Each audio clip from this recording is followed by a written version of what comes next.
case you are about to see is a fictional one, but the procedure is legally accurate. The characters are played by actors, but the jury is selected from members of the general public.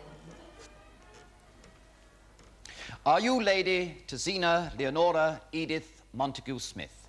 I am. Lady Tessina Leonora Edith Montague Smith, you are here charged that on the 25th of December last, between the hours of midnight and 1 a.m., you did steal photographs from Epwell Hall near Fulchester. You are further charged that you did destroy these photographs unlawfully. How do you plead on the first count? Not guilty. And how do you plead on the second count? Not guilty. This traffic in photographs of the rich and famous was his living, and no opportunity to obtain them was let slip. As far as one can make out, Mr. Hampstead was never without his camera, and he carried on a trade, commerce, call it what you will, with various mainly European newspapers and magazines, though you will appreciate that you must not allow any notion of distaste you might feel for this kind of journalism to colour your judgment. But to return to my story. Looking out of his bedroom window on the eve of Christmas last year, Mr. Hampstead saw one of his fellow guests at Epwell Hall dancing by the lake, and as a hunter might reach for his gun, he reached for his camera. The photographs that he took, he sold to the managing director of a large European syndicate for no less than £20,000.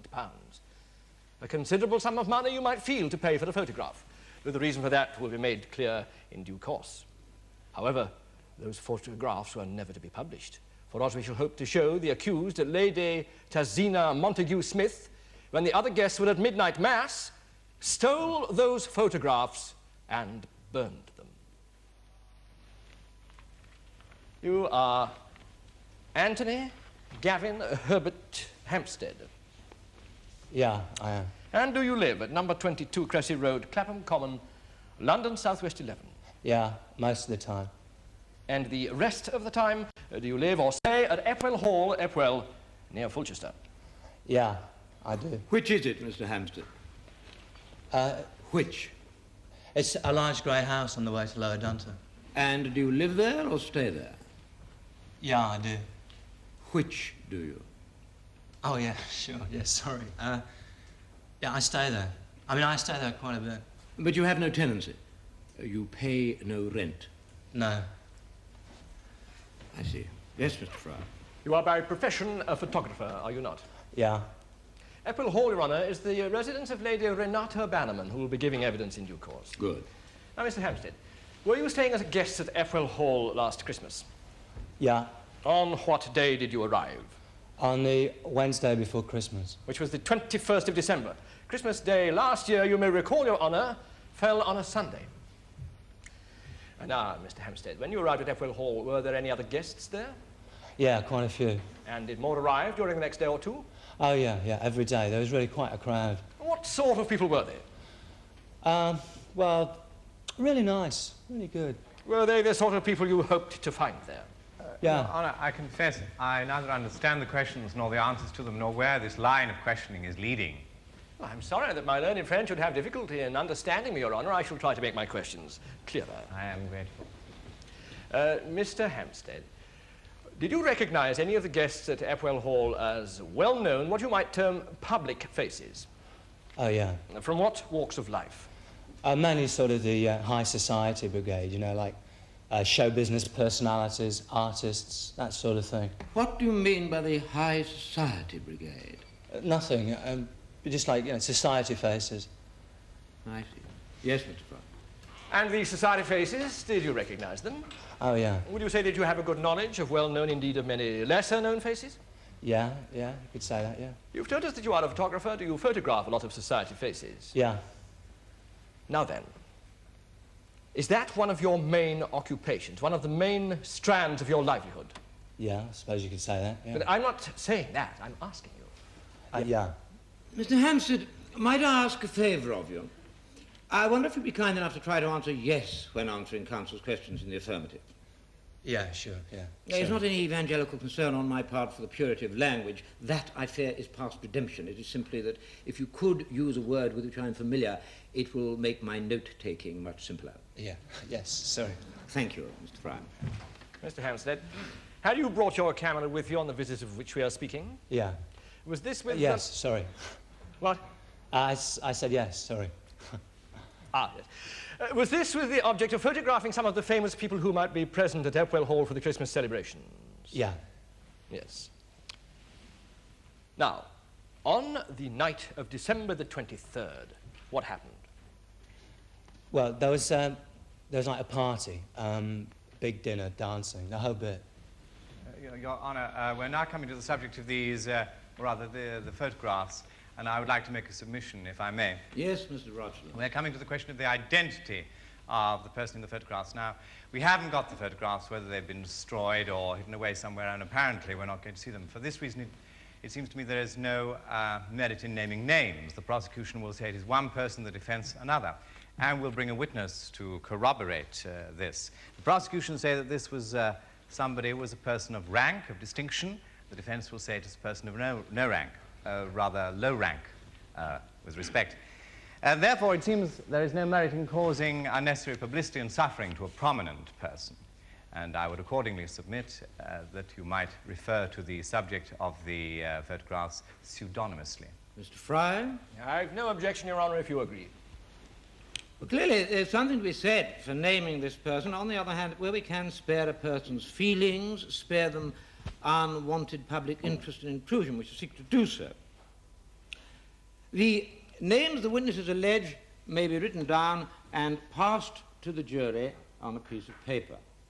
And I shall rule that in oral testimony, the people in the photograph should be named X and Y, respectively. There were two figures, I think. Oh, yes, Your Honour.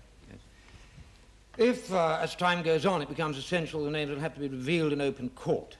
Until then, the woman in the picture will be referred to as X and the man as Y. Actually, I don't know who the guy was. All the more reason to call him Y. Thank you, Your Honour.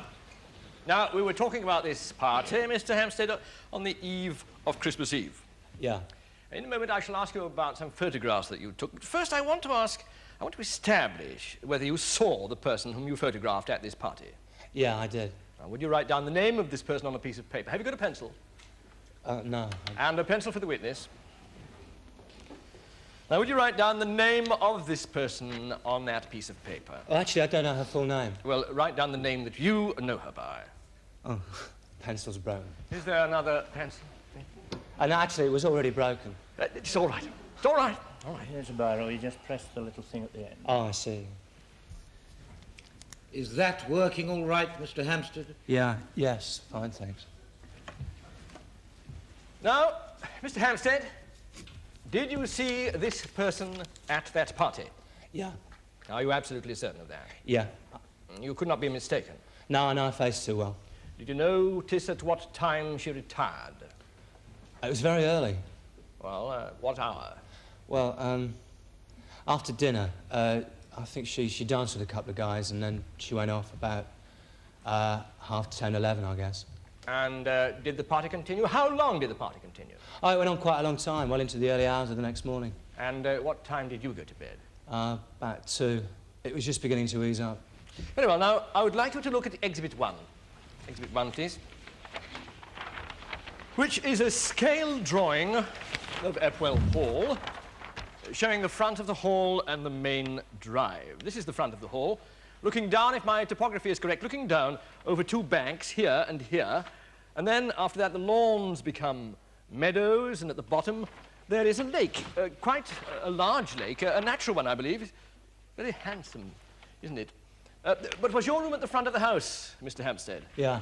Whereabouts? First floor, second floor? First floor. And at which window? This one, the fourth from the right? Yeah. And from there, could you see right down to the lake? Yeah, straight down. Good. Now then, the distance, Your Honour, this has been measured, and it is agreed, is 87 yards, about the same as a full-size football pitch, if my son is a reliable source of information on this. Now, Mr. Hampstead, would you tell the court what you saw when you woke the next morning, or rather the same morning, for it was the same, you've told us that you went to bed at 2 o'clock in the morning. Yeah, well, I woke up really suddenly, and I looked out the window. Something just made me look. I don't know, maybe it was something outside I thought would wake me up. And then when I saw, well, I mean, I don't know how to describe it. I mean, it really was something else. Do try to describe it, Mr. Hampstead. Yeah, right. Well, well, like it had snowed during the night, so it was all white, smooth, really beautiful. I mean, it really was too much. But was there something else that caught your attention, Mr. Hampstead? Yeah. Well, suddenly I realised, like, there were two people out there in the snow. You know the way the voices travel at that time in the morning when it's just snowed? You haven't told us what time it was. Well, to be honest with you, I never wear a watch, so I don't really know what time it was at all. But it was very early. What would you estimate the time was? Oh, just after dawn. And what were these two people that you noticed doing? Right. Well, they were down near the lake, and there was a lady and a guy, and they were, like, dancing around. It was really nice. So I reached for my camera light automatically and started shooting some film. And while they were doing this, did the woman at any rate do something else? Right. Well, she was wearing a dressing gown, and she let it slip and started, like, dancing around on her own. Was she wearing something underneath the dressing gown? Just like a pair of Wellington boots, Your Honour. Did you go on photographing this? Oh, yeah, I mean, it's automatic. Do you mean your camera is automatic? No, Well, what is automatic? I am. And so you photographed this couple dancing naked, except for Wellington boots in the snow. Yeah. Did you at any time recognize this couple? No, not then, no. Very well. Would you tell the court what you did next? Well, I processed the film and made some contacts. You mean you rang someone up? No, not yet, Your Honour. What contacts did you make? Oh, Your Honour, I think the witness means those very, very small prints that photographers sometimes make directly from the negative, just to sort of see if they've come out, you know. Is that right, Mr. Hampstead? Yeah, that's about right. Yeah. Not a subject I know very much about, I'm afraid. Nor I. But did the chemist do this for you on Christmas Eve? No, Your Honour, no. I've got a darkroom at Apple Hall. I do it myself. At Apple Hall? Yeah. Now, tell the court what you did after making these small prints. Yeah. Well, they look pretty good, so I blew one up.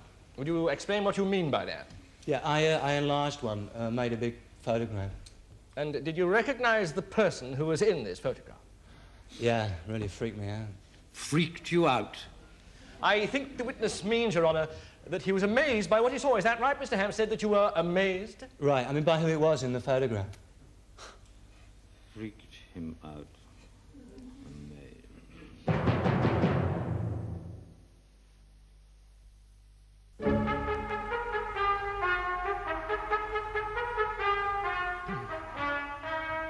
Now, Mr. Hampstead, you are a professional photographer. And as such, do you have to have equipment of the first quality? Yeah, What kind of camera do you use? Nikon. And is that a good camera, commonly used by professional photographers? Oh, yeah. And is that because it takes exceptionally clear photographs? Sharp, I think the word is. Yeah, that's one of the reasons, sure.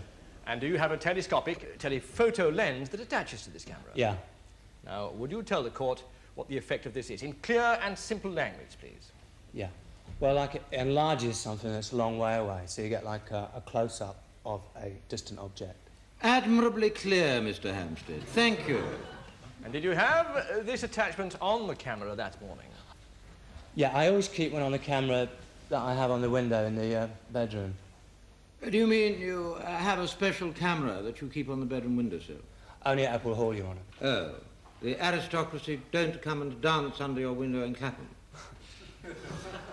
And so this specially equipped camera sits on your windowsill the whole time, does it? Yeah, well, you've got to be ready, you know. I understand. Now, you have said that you were amazed by the identity of the person who materialized in front of you when you enlarged this photograph. Yeah.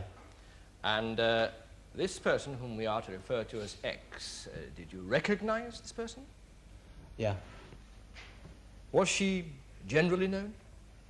What, you mean to the general public? Well, would you expect myself or His Honor to recognize her? Your Honor, how can the witness possibly know who you or my friend might or might not recognize? Very well, you needn't answer that. I must remember to make my questions clearer. Let me put it in a different way. Was this a face that would be well known in society magazines? Yeah. And had this person recently been in the news? On the continent, yeah. Had there been a furore concerning her and a member of the German aristocracy? Yeah. And was this person a titled person herself? Yeah, Was this then, in journalistic terms, something of a scoop for you? surely. Good.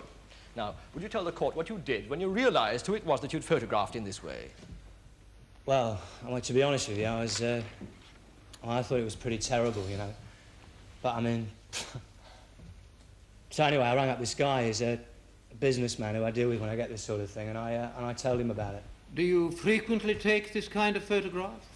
No, I mean, like society photographs. Of a rather spicy variety, am I right? Well, could say that. And what did this business associate do as a result of your phone call? Well, he told me that he'd heard about... No, please, don't tell me what he said, for heaven's sake. We are governed by certain rules here. Just tell me what he did as a result of your phone call. What he did? Yes. Well, he said he was on his way, like he was really keen. He came from London to Epwell Hall? Right. On Christmas Eve? Yeah, right, but like I say, when I told him who the photographs were off, you know, I mean... Is this person being called by you, Mr. Fry? Yes, Your Honour. Now, later in the day, but before this business associate of yours arrived, did you return to your darkroom? Yeah. Now, what did you find when you got there? Lady T. The accused? Yeah. Were you expecting to find her there? Had you invited her? Oh, no way. I mean, on account, you should never just go into a darkroom. And she just walked in there. What was she doing? She was looking at the prints, the contact sheets that I'd made. Did she say anything to you?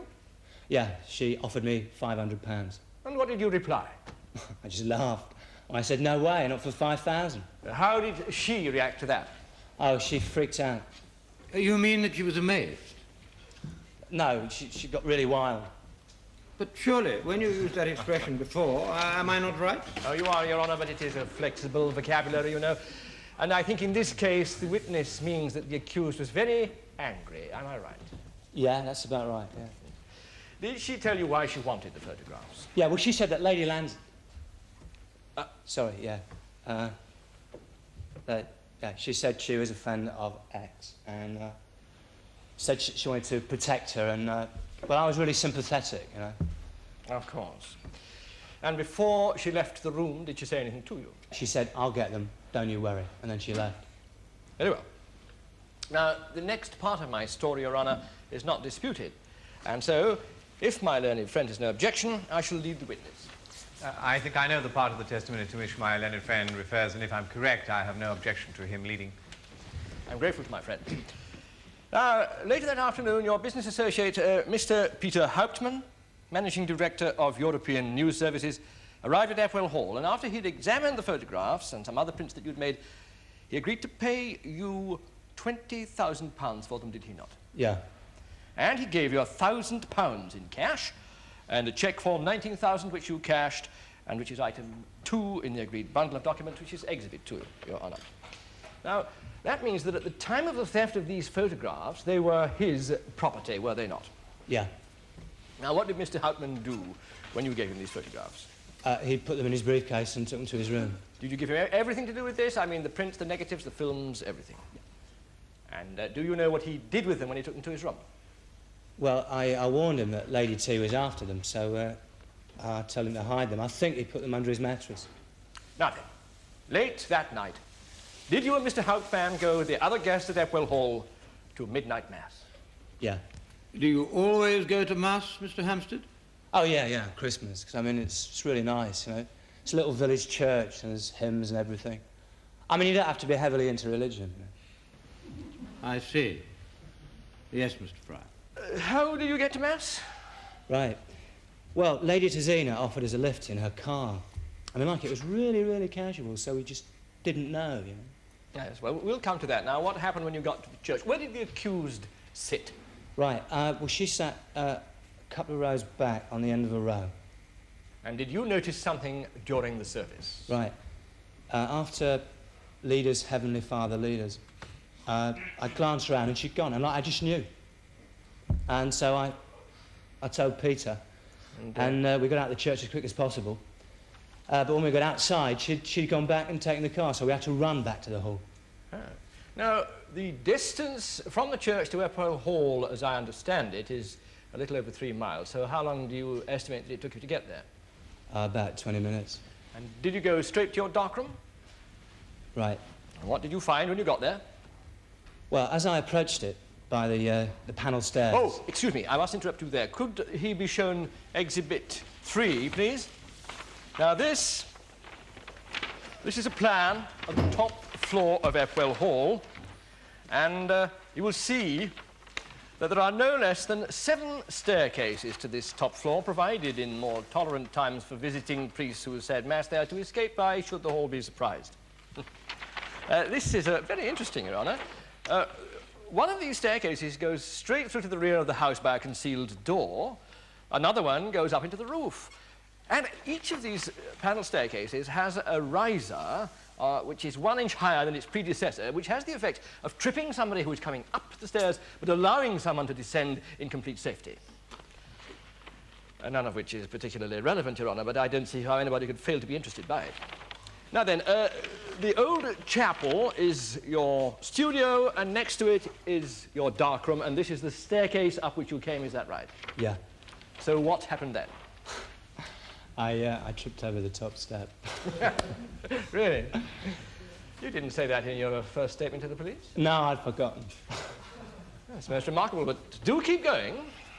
Yeah, right, well, when I got to the darkroom, I saw her running across the studio, like you say, what was the old chapel. And then I looked into the darkroom, and she turned it upside down. I mean, like it was a real shambles. Then I chased her. She went down one of the stairways, and I caught her in the minstrel garret, or at least I saw her there again. And then she ran into the drive and drove off. Where was Mr. Hauptman at this time? On his way back from the church. I think he, like, flaked out. But you have told us that Mr. Hauptman hid these photographs in his room. Yeah. Well, did you go to his room to see if they'd gone? No, I didn't have time, but like, I just knew she'd got them. I mean, that was the only reason she could have been there. I see. Did you see the accused when she drove off? Yeah. What did you do? I drove after her. Was she going very fast? Oh, yeah, wow. There's no way you could catch her. Well, but, like, you know, the road was a bit windy, and that slowed her down a bit, and I mean, I'm not a bad driver. Do you mean by that you think you're a good driver? Yeah, I suppose I do. So what happened during the chase? Well, she drove past the church and turned off towards Hartington. And suddenly she killed her headlights, so I couldn't see her anymore. But I carried on driving away. I thought she'd gone. And I passed her. She'd turned into a field. And then I could see the flames. And I ran towards the car, and she climbed out and started screaming at me and waving a riding whip, telling me to get back. Did you try to get past her to the car? Oh, yeah. And did she actually fight with you? Yeah, she got hold of me. I mean, it was really scary. I mean, with her being a woman and everything. Why did that make it particularly scary? Well, I mean, you don't like hurting them, you know. But, like, she was hurting me, you know. I mean, and I thought, well, I'm going to have to fight back, you know. And when I started fighting back, well... What happened? She pushed me into a ditch. From where you were lying in this ditch, Mr. Hampstead, were you able to see what happened next? Yeah. She ran back towards the car, and it exploded. I mean, like, it just split open. And then she ran off. The car exploded, and she ran off? Yeah, I wanted to give her a lift home, you know, but, I mean, I couldn't find her. Thank you, Mr. Hampstead. I have no further questions, Your Honour.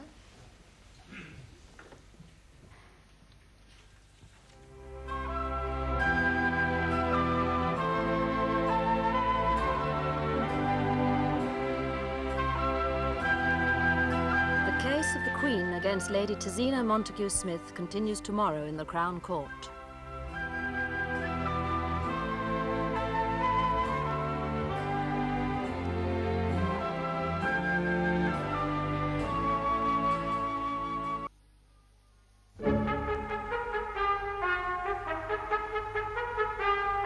Lady Tezina Leonora Edith Montague Smith is charged with stealing photographs from Epwell Hall near Fulchester last Christmas. The photographs were taken by society photographer Anthony Hampstead and were revealing shots of a well-known society lady who the judge has directed shall remain anonymous. The case which you are about to see is a fictional one. The procedure, however, is legally accurate. The characters are played by actors, but the jury is selected from members of the public. Do you ever feel uneasy about this trade you do from Epwell Hall, Mr. Hampstead? No. You think the few pounds you will gain from this commerce is worth the suffering and tarnished reputations of your victims? They don't suffer. I don't know what you mean. Don't you think that Lady X would have suffered if she'd known she was being described as having danced naked in the grounds of Epple Hall? No, that was like a joke. Do you think she would have found it funny? I don't know. Don't you think she would have been very hurt and publicly damaged? No, not really. Isn't it the case that there was some particularly public event which is about to take place in which this lady was engaged? Yeah.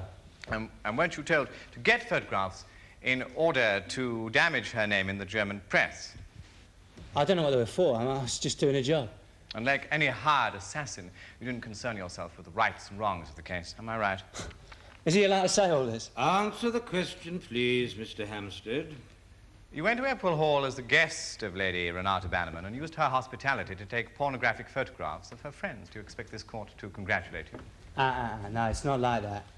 It just happens. I go there because they're friends. It's country, peaceful, and I take some photographs. Now, you have said that you had seen Lady X at the party the previous evening. Yeah. You certain of that? Yeah. Can you remember what she was doing? Oh, you know. I don't. Well, she danced with a couple of guys. She had dinner. Do you remember who her partners were during the dancing? Let me see. This will be very helpful, since we'll be able to question these people to see if they corroborate your testimony, so do try and help me if you can. Yeah, sure. Well, there was definitely an oldish guy with white hair. Probably several. But with your knowledge of known and less well-known society faces, perhaps you can give us the name of this partner, perhaps even his address and telephone number. Well, it was a long time ago. Yes, I was afraid that might be the case, and certainly we have had no luck whatever in tracing anybody who saw her there, until you, of course, let alone danced with her. I definitely saw her. Then it will surprise you to know that Lady X did not arrive until 4 o'clock in the afternoon of the following day. That's not true. I will be calling a reliable witness who says that it is, and my client says that it is. Now, you tell my friend that you found the accused rummaging around, uninvited, in your darkroom, did you not? Yeah. And this is simply not true, is it? Yes, it is. You would agree that the accused did not know of the existence of the photographs at this time, would you not, Mr. Hampstead? I don't know. Well, come, Mr. Hampstead, had you told her about them? No. So you would agree that she could not have known of their existence? Yeah. Then what was she doing in your darkroom? Why had she come there? I don't know. In fact, it was because you had asked her to come there to show her the photographs, was it not? No. Didn't you, as she will say you did, ask her to come and see these photographs, thinking they were of Lady X, and knowing that Lady X was a friend of hers? No. And did you offer to sell her them for £500? No, I could have. That's what she offered me, and I turned her down. She pointed out to you, did she not, that Lady X had not arrived at Epple Hall, and that you had, in fact, photographed her maid, Molly McFrey. No. And you realized, did you not, that she was right, and then you offered to let her have them for £500. Now, listen. Peter Hauptman gave me 20,000 for those photos. He'd never give me that kind of money if they'd have been of duds. He's no fool. We'll be hearing from Mr. Hauptman later on, and the jury will be able to decide for themselves whether or not he is a fool. But I put it to you now, Mr. Hampstead, that at that moment you realized your mistake and that you saw that far from photographing a somebody, you had, in fact, photographed a servant. No, then I wouldn't sell them to Peter. I wouldn't sell them to Peter if I knew they were fakes. Why on earth not? Well, it'd have been wrong. Yes, it would have been wrong. And a man of your integrity wouldn't want to do anything wrong, would he? No. Let us move on to something that may have interested and puzzled the jury. When you returned from midnight mass, you said that as you approached your darkroom, you heard someone up there. Yeah? And that when you arrived, you saw her, that is to say, the accused, running across the studio. Yeah, there was a light on the landing. Yeah, this is not disputed. But what surprised me was that you have already told my friend that the photographs were not in the darkroom. Yeah. Well, haven't we got rather a curious situation here? I mean, the photographs were taken, were they not, from Mr. Hauptman's room? Yeah. And so the intruder must have had them whilst rummaging through your studio. Yeah. I mean, surely she couldn't have gone there after you'd surprised her. No. Right. Now, I put it to you, Mr. Hampstead, that you never saw Lady Montague Smith in or near your darkroom on that night. Yes, I did. I saw her running across the studio and she was carrying Peter's briefcase. I saw that. I suggest that you assumed she had the photographs. Now, let us come to this chase, which I suggest was no chase at all. Where were you when you saw Lady Montague Smith go out of the door to her car? In the Minstrel Gallery. So it would have taken you some time to get down yourself and out to your car. Yeah. How long would you say after she drove off did you drive after her? Minute, about a minute. And what sort of a car were you driving? A Volkswagen. Do you remember what sort of car the accused was driving? A Lamborghini. And so we have this chase in which it had snowed, a cold Volkswagen chases a fully warmed up Lamborghini with a minute start. Surely you'd have had as much chance of catching her up on a push bike, would you not, Mr. Hampstead? Yeah, I know what you mean. During the minute that it took you to get started, if Lady Montague Smith had been travelling at, say, 30 miles an hour, she'd have travelled half a mile before you'd even started, quite unaware that she was being chased. I don't agree. So she would not have been able to see you through her rear driving mirror. And when you eventually caught up with her, because she stopped, curiously, did you see inside the car, close enough to see what was in it? No, she was holding me back. Exactly, saying, keep back, keep back. Oh, what's that effect? Yeah, screaming and shouting at me. It's because the car had caught fire, and she didn't want you to get close, because you would have been hurt if you got close. Yeah. The car did explode, did it not? Yeah. I have no further questions, Your Honor. No re-examination, Your Honor. You may go. I call my next witness, Peter Hauptman. Are you Peter Heinrich Dieter Hauptman of number 2 Park Street, Mayfair, London? Right. And are you the managing director of European Press Services and a number of other companies? Yep. And is the principal function of your business to obtain news items and photographic material, which is then syndicated through various of your companies throughout Europe? Well, that will do, I guess. Is it a fair description of your business, Mr. Hauptmann? Well, it will do. I don't think you can sum up so easily in such a quick manner all the various undertakings, expertise on the continental, even global scale. You have to be at the right place in the right time to know the right people, know who they are. You know, this is something you can't write on a postage stamp, you understand, but it will do, as I said. That is the main thing. You're welcome.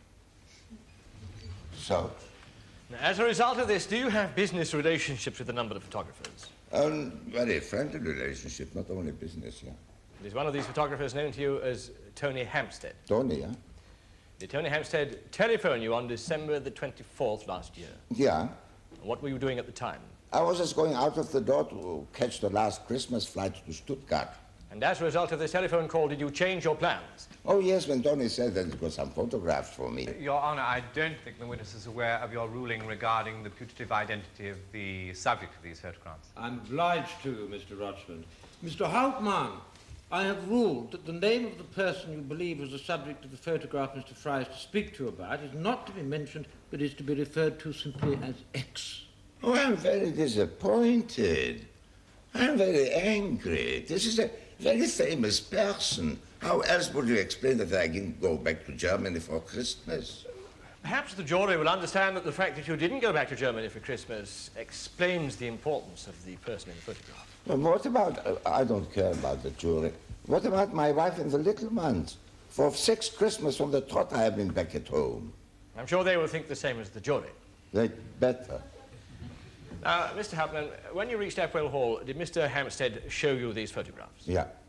And did you recognize the person in the photographs? Oh, yes, I had no problem about it. It was a very notable person of your society, dancing around only in Wellington shoes with a man who was yet to be identified.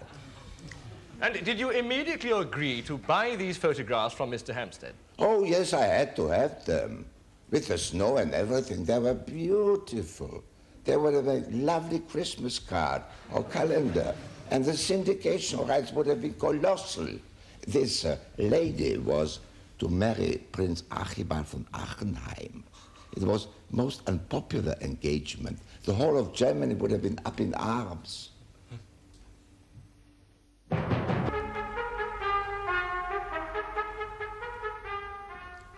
I told Tony he can name his price, but it was too much. He wanted £50,000. It was cheeky.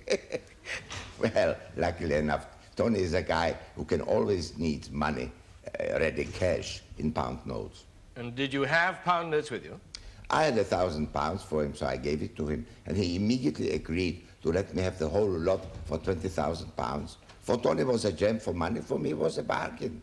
And what did you do with the photographs? I hid them. Where? In the room Tony arranged for me. Whereabouts in the room? On top of the wardrobe. On top of the wardrobe? Yeah, But Hampstead said that you hid them under the mattress. that's what I told him. I see. What's the point of hiding something where somebody knows where it is? Quite. Secrecy must be total in this world, or not at all. But why did you feel that you had to hide these photographs at all? I hide everything. But had Hampstead given you a warning? Oh, yes, he told me that. Oh, please, don't tell me what he said. I merely want to establish that he did warn you. Yeah. Good. Now, late that night, what did you do? I went to the mass in the middle of the night. How did you get there? In the automobile of the accused, Lady Tesina Montague-Schmidt. Did she offer you a lift? Oh, yes, she went out of her way to do it. But you were acquainted with her. No, we never met before. She seeks me out. What happened when you were at the church? Well, after the singing, Tony turned around to me and said that, look, she's gone. I don't know what the beast he's got in his bonnet, but for consequence, I follow him. But I fall behind his running. He was running? Oh, like the bat out of the hell. And did you have trouble keeping up? Yes, I'm a bit out of training. So, what happened? Well, I got a little bit lost. And when did you next see Hampstead and Lady Montague-Smith? I was wondering where I exactly was when suddenly a car comes out of the black, going like the clappers, really going ever so fast. It nearly hits me. I fall in the side of the road into some brambles and nettles and just finding my feet when there comes another car, which I know it's Tony. What a chase is going on, I say to myself. I see. You thought there was a chase. Oh, yes, definitely. Thank you. I've no further questions, Your Honor. Mr. Hauptman, help me if you can. Don't you trust Mr. Hampstead? Like my own son. But you felt it necessary to lie to him about the hiding place of the photographs. But they were too precious for anything. Even your own son. I didn't want to suspect Tony in case they were stolen. But you do, generally speaking, trust Mr. Hampstead. Yeah. Aren't you afraid that he might try to cheat you? Oh, Tony is as honest as the day's dull. Don't you check up on the photographs he sells you? I trust him. For how many years have you been dealing with Mr. Hampstead? Ever since he was a boy, 10, 12 years. Would you agree that Mr. Hampstead is a very clever photographer? Tony is an artist. Quite. And would you agree that a clever artist might make something look like it ain't? Listen, I've seen more photographs of this lady than you had acquittals. It is her face. You can believe it. I would like you to look at this photograph and give me your opinion as to the identity of the subject. Tell me if you recognize the person. Please don't say the name. Simply say whether you recognize the person in these photographs, yes or no. Yes, sure I do. And is the person in that photograph there the same person as the person in those photographs that Mr. Hampstead showed you that day at Apple Hall? Yeah. You're not quite sure? You're not absolutely certain? I'm sure, yes. This is a photograph of Miss Molly McFray, a servant at Apple Hall, and she will be appearing later as a witness so that everyone will be able to see that that likeness is a faithful one. I'm obliged to my friend for his reassurance. Nevertheless, and with the greatest respect, I deplore this trick. If this is indeed the maid of whom he speaks, and I'm in no position to dispute it, what then? She bears a certain resemblance to Lady X, and a little bit of skillful makeup and a changed arrangement of the hairdo can create a superficial similarity, but I submit that this is merely introducing unnecessary confusion, Your Honor. I'm sorry that my learned friend should think me guilty of trickery, because it's my intention to present photographs in these. Here are 2 copies of Allgemeine Achtung, one of your publications, I believe. And there, ringed in royal blue ink, are 2 photographs of Lady X. Have you not some copies of these, Mr. Rochland? Unfortunately not, Your Honor. These are different numbers of the same magazine. I hope we aren't going to have to go through them all. No, a couple will suffice, Your Honor, though there are others. Oh, very well, carry on. A good photograph, I think you'll agree. The face clear. Sharp, I think, was the expression my friend used. The focus, not the features.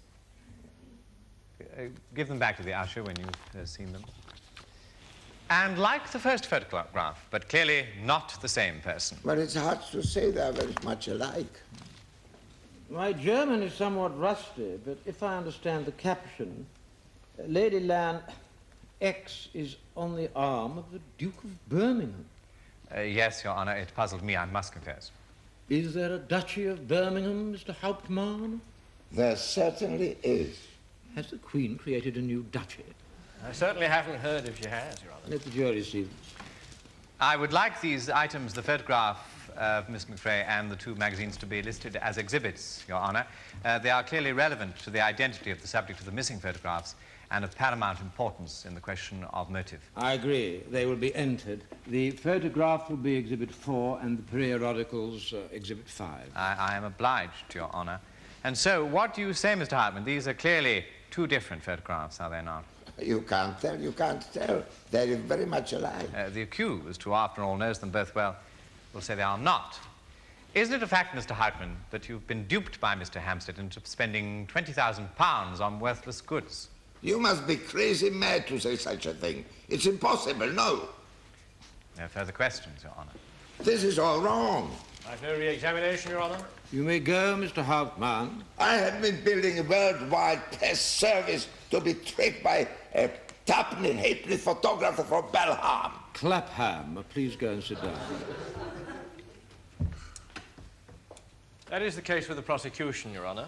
Thank you, Mr. Fry. Yes, Mr. Rochland, I think we have time if you would like to open your case. Or would you prefer that we adjourn? I am happy to open if that is convenient, Your Honor, and my learned friend. I'm happy for my friend to start straight away. Do go on. Members of the jury, there is a fundamental flaw in the prosecution's case, and it is this.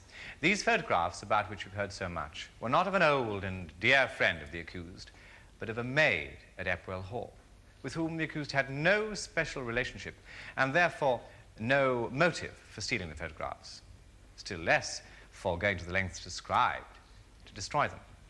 Thus, the chase about which we've heard was no chase at all, but an errand of charity which ended in the most unfortunate fire, and might have had even worse results had it not been for the prompt action of the accused.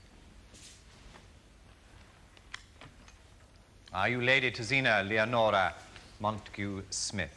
I am. And do you reside at Epwell Hall, Epwell, near Fulchester? I do. And are you the niece of Lady Renata Bannerman, the owner of Epwell Hall? I am. And does Lady Renata Bannerman keep open house at Epwell Hall? Deplorably open, yes. Was last Christmas such a time of open house with great toing and froing all the time, never sure of who and how many at any one time? Oh, yes, absolutely.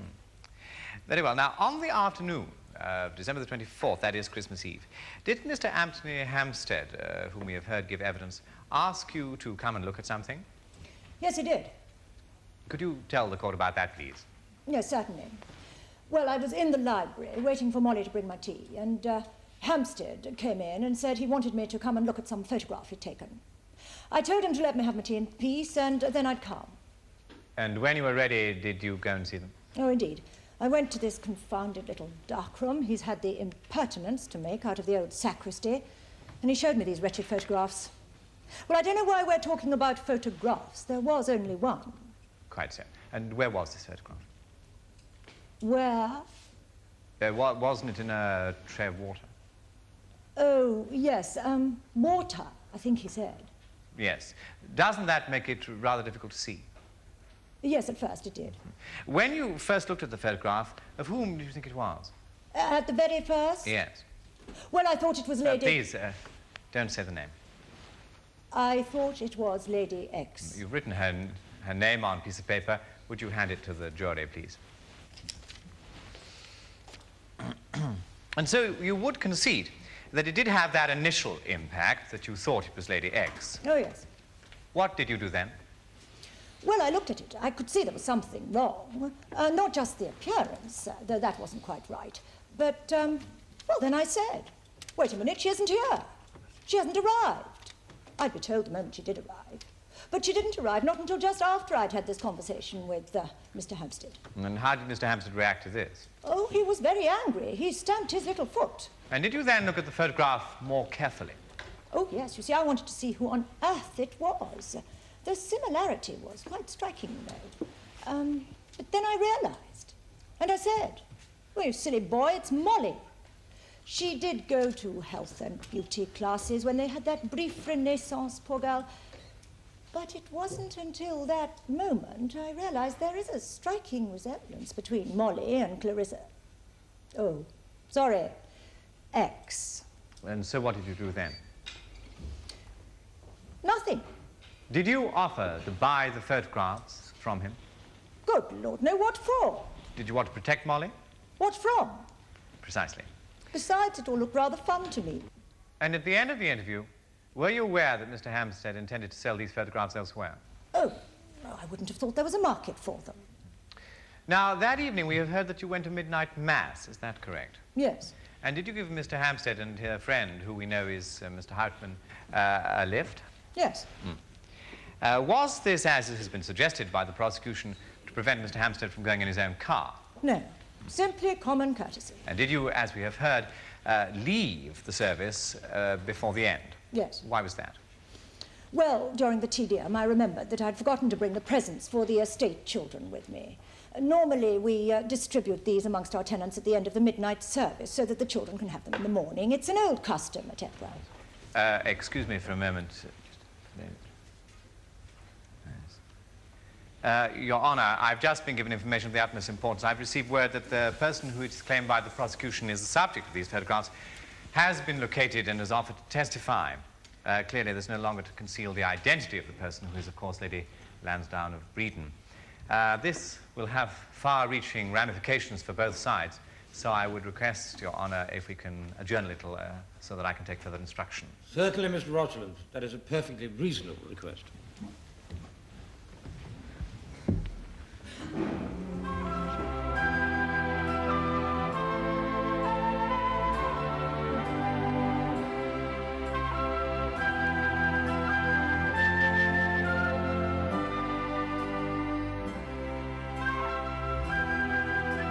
The case of the Queen against Lady Tezina Montague Smith will be concluded tomorrow when the jury reaches its verdict.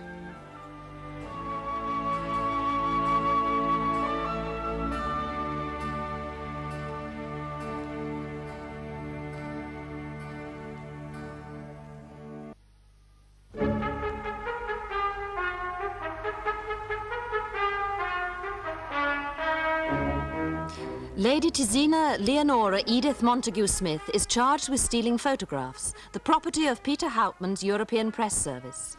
The photographs were taken by photographer Anthony Hampstead and were revealing shots of a well-known society lady cavorting naked on a lawn with an unknown man. The lady's identity has just been revealed in court as Lady Clarissa Landown of Breedon, who has offered to testify today. Meanwhile, the accused, Lady Tezina Montague Smith, is still in the witness box. The case which you are about to see is a fictional one. The procedure, however, is legally accurate. The characters are played by actors, but the jury is selected from members of the public. Lady Montague Smith, you told my friend that your aunt, Lady Renata Bannerman, kept deplorably open house. That's right. Did you also once say to her that she was host to more parasites than all the elms in England? I might have done. So that would have been an accurate description of your feelings, even if not the actual words you used, would it? Yes. And was Mr. Anthony Hampstead, in your opinion, one of these parasites? Yes. Did you, in fact, have a thorough detestation for this trade he plied in candid photographs of your aunt's guests? Yes. That is quite understandable. Now, I want to ask you about a conversation you had with Mr. Hampstead when you were both in his darkroom. Oh, but first, there's one little point I'd like to clear up. Now, you have said that when you first saw this photograph, you thought it was of a friend, this particular friend of distinction, whom we have called Lady X hitherto, but who we are now allowed to call Lady Clarissa Landown. Yes. But on closer inspection, you came to the conclusion that it was of the maid. Yes. So you agree that they're very alike, do you? Well, they're very alike, but there is a difference, an unmistakable difference. And since there is this similarity, it follows, doesn't it, that if you or anybody else wants to say that this is not of Lady Lansdowne, you have only to say, no, it is of this maid. Oh, yes, that's possible. It's a small point, but better, I think, for being cleared up. Now, you told my friend that the activity in the photograph looked a lot of fun. Yes. But that's not the point, is it, Lady Montague Smith? Well, what is the point? Well, the point is what you knew Mr. Hampstead was going to do with that photograph. I didn't think anyone would be prepared to buy it, if that's what you mean. And that's exactly what I mean. A photograph of Lady Lansdowne, or somebody remarkably like her, dancing naked with a man, and a forthcoming marriage to a member of the German aristocracy, causing such bruit all over the continent. Are you asking the jury to believe that you did not believe that Mr. Hampstead's European contacts would not be interested in buying that photograph? Well, not a fake, no. I put it to you that, true or false, you knew perfectly well that that photograph was destined for the scandal sheets of Europe for certain. I knew nothing of the kind. Now, you've made no secret of your feelings for Mr. Hampstead and this trade of his in photographs. In fact, you felt that it was an impertinence that he should have made this darkroom, did you not? Indeed it was. Then, doesn't it make you very angry, leaving aside the matter of identity, didn't it make you very angry when you went into this darkroom that he'd had the impertinence to make, and there spread out in front of you were all these photographs that so offended you, the reputations of all these people defiled to line the pockets of this interloper? Didn't it make your blood boil? Well, it wasn't quite as extreme as that. Didn't it make you want to destroy those photographs, whoever they were of? No, I wouldn't have gone to any lengths to do I put so. it to you that would have gone to endless lengths to destroy those photographs. It wasn't as serious as that. Were you not, in fact, so understandably incensed that you shouted at Mr. Hampstead and threatened to destroy those photographs? No. If I had been going to steal them, the last thing I'd have done would be to threaten and alert him. You don't blow your horn when you're stalking deer. Now, Lady Montague Smith, this midnight postal service that you undertook on the 24th and 25th of December last year, there's no mention of this in your police statement, is there? Now, why is that? Well, I was very shocked and confused at the time. It didn't seem a particularly important part of the story, and so I simply left it out. You told the police on that occasion that you went back to the hall after midnight mass. Is that correct? Yeah, something like that. Oh, no, precisely that. We have a copy of the statement. Yes, well, I accept that. I mean, what I'm trying to get at is that at this time, this affair hadn't assumed such proportions, and I could have been rather slipshod in my earlier statements. You dismiss this as a minor aberration, Lady Montague Smith, but it is in fact a major departure from the fact. You told the police that after returning to the hall, you felt like a drive. Yes, well, there was an element of that about it. I did feel like a drive. I enjoy driving. And then I thought about these presents, and I thought I must deliver them at the same time. Do you mean that delivering these presents was something of an afterthought? Well, yes, in a way.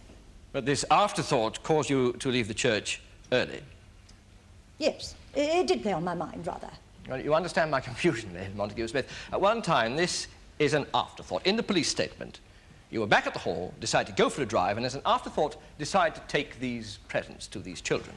But now, in this court, it is a constructive forethought that initiates the whole process of going to the hall, collecting these presents, and taking this midnight drive. Yes, well, it was a combination of them both. I suggest to you that it is no such thing, Lady Montague Smith. I suggest that the reason there was no mention of this in the police statement is that you did not realize that you've been observed leaving the church, and you had therefore not yet had time to fabricate this detail of your story. It wouldn't be possible to leave Epwell Church unobserved. Now, I'm very interested in this fire that occurred in your car. I'd like to ask you about that. Very well. Now, you told my friend that it started somewhere among these presents that you were taking to the estate children. Yes. Now, you told my friend that you think you must have dropped a lighted cigarette amongst them. Yes. Did you toss it over your shoulder as you were driving? No, I think I dropped it when I put the presents into the back seat of the car. When did you light this cigarette? Do you remember? Oh, I couldn't possibly remember. No, of course not.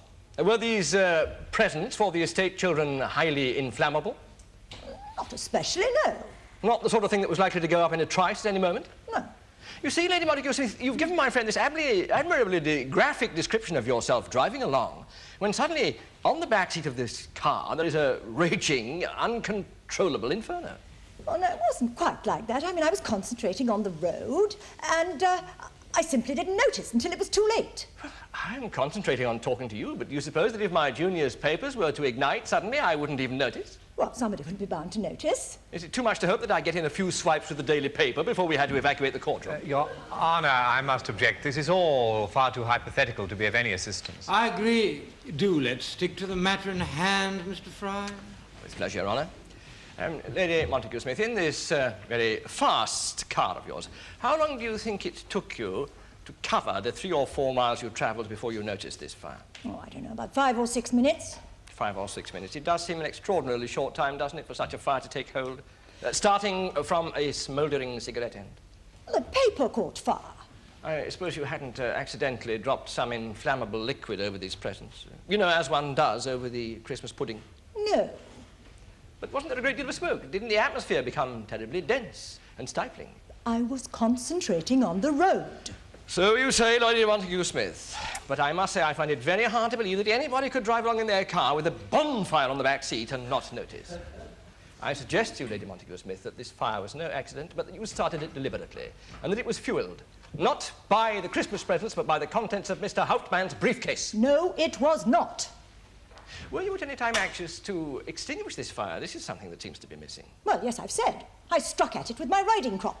Oh, yes, in the same way as you struck at Mr. Hampstead when he came towards you. No. I waved at Mr. Hampstead in warning. The whole thing's very dim in my mind. You also fought with him and pushed him into the ditch, didn't you? No, that's been very exaggerated. We merely collided in the dark. Why did you not ask his help in extinguishing this blaze? Why didn't you ask if he had an extinguisher in his car? Well, who's got an extinguisher in their car?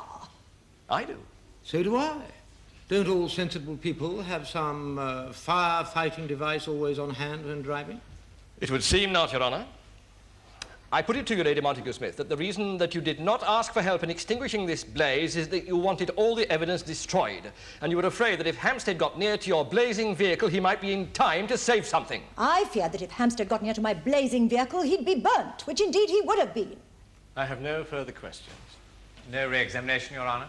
Thank you very much.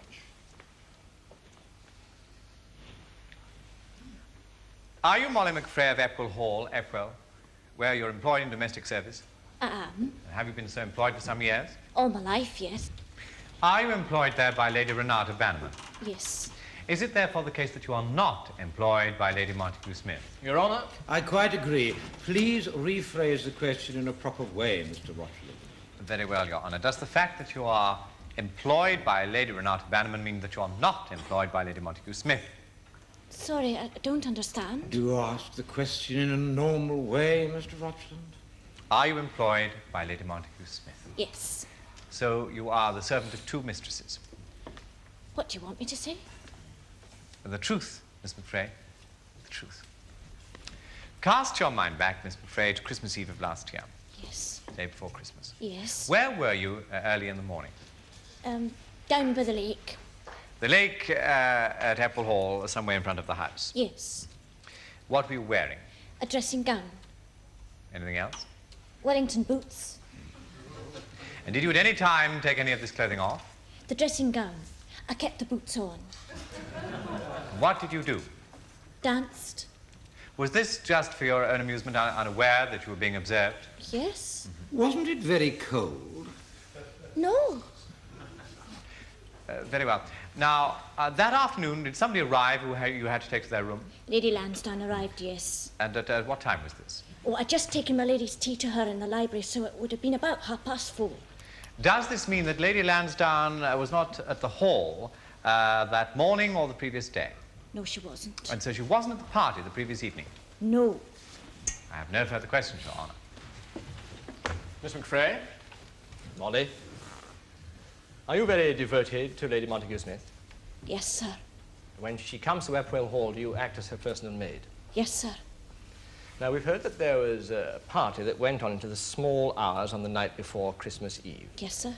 Do a lot of people tend to come to these events? Oh, yes, it's a big crowd. Would it therefore be possible for you not to recognize 1 or 2 of the guests? I suppose so. Now, I'd be interested to know, do such events make a lot of extra work for you? Yes, sir. And do they make it necessary for you to stay up late? Yes, sir. And on such occasions, I suppose you tend to be very tired the next day. Oh, well, I don't complain. Must be very hard for you. Yes, sir. Now, I wonder if you'd be kind enough to tell the court what your duties might have been the following morning.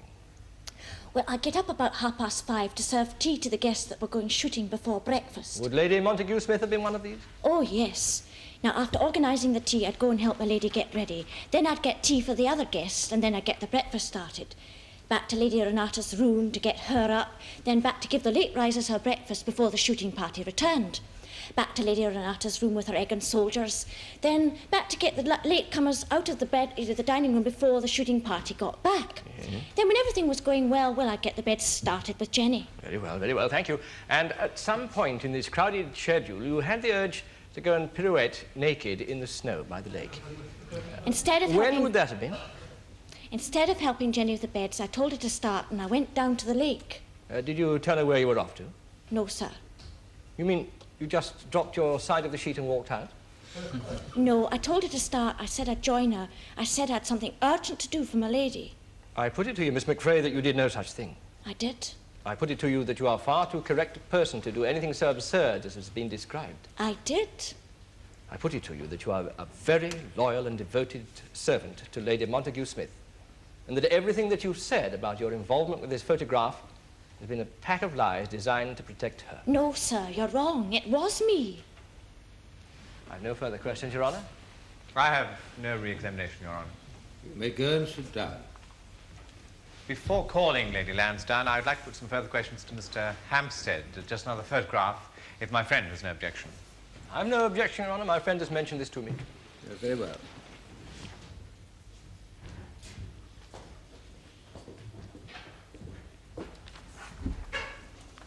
Mr. Hampstead, I'm sorry to trouble you. This won't take long. That's all right, really. You do realize you're still under oath? Great. I didn't, but that's fine. You have photographed Lady Lansdowne on many occasions during the last 4 or 5 years. Yeah.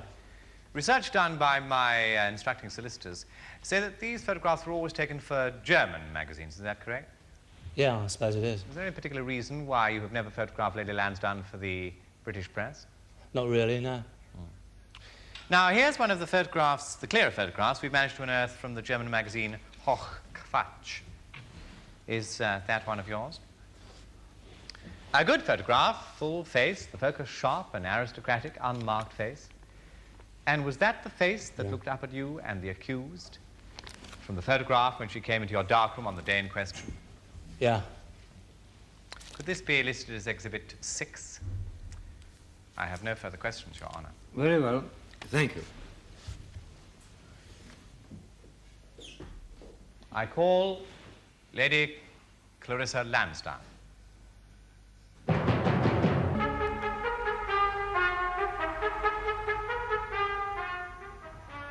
I swear by Almighty God that the evidence I shall give shall be the truth, the whole truth, and nothing but the truth.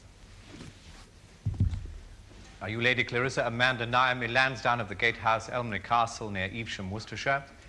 I am. And are you a friend of Lady Tazina Montague Smith, the accused in this case? Yes, I am. Is she an old and close friend? Yes, Is that why you have agreed to testify here today, an act that can only give you pain? it is. Were you a guest of Lady Bannerman and Lady Smith last Christmas at Eppel Hall? Yes. When did you arrive at the hall? After tea on Christmas Eve, about 4:30 in the afternoon. Would it surprise you to hear that it has been claimed in this court that you were at Eppel Hall the previous evening? It would. Would it be inaccurate? Yes. When did you see Lady Montague Smith for the first time?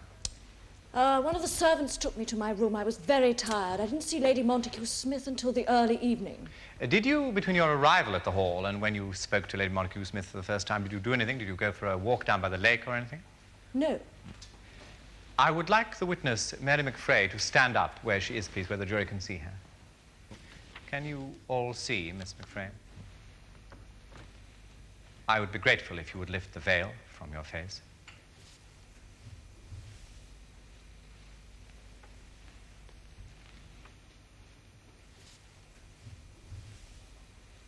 For how long have you been so scarred? 10 years. To the day.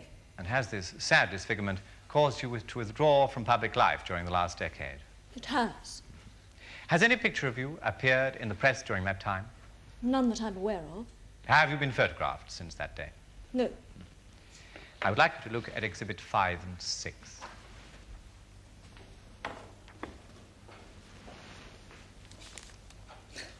This is not me. And the other? No. These are the work of Mr. Hampstead, and all in papers linked with the witness Hauptman. That has been agreed.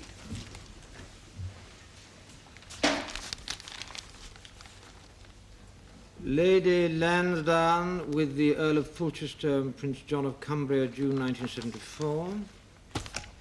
August 1972. But, Mr. Rochland, these go back years. Do you mean these are none of them you? None of these are me. This is certain. And how could they be? Quite so. What is this? But who is this? I must know. It's me, all me. He made me do it. Tony, where you going? South America. You made a This is disgraceful. I shall return when the court comes out. He blackmailed me. He said I'd go to jail and I didn't. Really, gentlemen, you mustn't take the law into your own hands in a courtroom. It's like taking your own sandwiches into a cafe and eating them. The gentlemen don't like it. What is your name? My name is Molly, ma'am. I can tell you are a Scot, but what part of Scotland are you from? I was brought up near Loch Erich. Who were your parents? I only knew my mother. I never had a father. Did your mother ever speak to you of Castle Rannoch? Oh, yes. We weren't even allowed to talk about it or even go near it. Lady Lansdowne. Sir, I had a sister who at 2 years old was drowned in Loch Erich. She was my twin.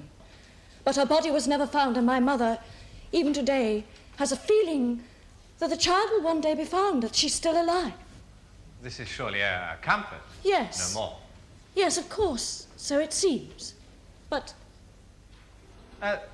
were you brought up by Loch Erich? Till I was about 15 years old, yes, sir. On my shoulder, by my neck, I have a faint crescent-shaped mark. It said that my sister has the same mark. Do you have such a mark? I have. Is it true? Let me see.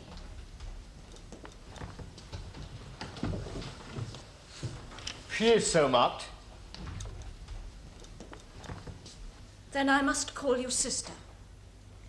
In fact, I must call you Lady Lansdowne, since you are 10 minutes older than me. So it is so, yeah? Molly, the maid is the real McCoy. It was Lady Landslide after all. You clever, clever, clever boy. Get off, Peter. You know, I can't help being putting in mind of the Tichborne case of 1860. I must say I treat this metamorphosis of the MacGregor with the deepest caution. But the accused, Lady Montague Smith, clearly knew of this scar on her friend's face. She must have known the photographs weren't of her. Van Gogh's your motive. The whole case collapses, surely. Yes, but the chase, the explosion, the fire, surreptitiously leaving the church, something was going on. And who did steal the photographs? I must say something. Yes? It was I who stole the photographs. I overheard the row between Lady Montague Smith and Mr. Hampstead. I heard Mr. Hampstead say that the photos would stop the then Lady Lansdowne marriage to a German prince, so after everyone had gone to midnight mass or those too drunk to go had passed safely out, I went to Mr. Hauptman's bedroom where I knew the photos were, and I took them. You mean the photographs were never destroyed? They were not. I have them still. Oh, that's too charming of you. I suppose you'd have come to visit me in Holloway. I assure you, Lady Montague Smith, it would never have come to that. Okay, they are mine. Where are they? Take your hands off me. You're not going to have Arrest her. She's a thief. They're mine. Arrest Order, her. Mr. Hauptman. If you don't behave, I will have you arrested. Me? Yes, you. So, Lady Montague Smith, it appears that we have a situation in which you clearly knew this photograph was not of your friend. Can you help me? Well, indeed. I did everything that's been described here, except what I've been charged with. I went to steal the photograph because I wanted to protect Clarissa. The similarity was really much too close, but it was gone. Molly must have had it already. Then when I heard Hampstead coming, I grabbed a whole armful of stuff, hoping the photographs would be amongst them, and I ran to my car and I burnt this bundle of nothing to the destruction of my car, and the rest you know. I see. Would you be kind enough to ask His Honour to return? Well, it really is too extraordinary. I can't think of any precedents. Events have certainly taken an eventful turn. I think the ball's in your court. Yes. You staying at the Stag? No, Epwell Hall. Not this Epwell Hall. Yes. Really? Yes. So, Your Honour, she simply snatched up a bundle of this material from his darkroom, not knowing what it contained, hoping that the photographs would be somewhere among them, and it was this material she burned. And in the light of Miss Frey's confession, I think I have no choice but to withdraw the prosecution's case. Yes, that certainly seems the appropriate course. Indeed, Your Honour, I have no alternative. Very well. Members of the jury, in light of information that has emerged, the Crown has decided to withdraw the case against Lady Montague Smith. Now, it is necessary for you to return a verdict. That is your function. And I must ask you to give your assent to a verdict of not guilty. Very well. Thank you for being so patient. Release the prisoner. You are free to go. All stand.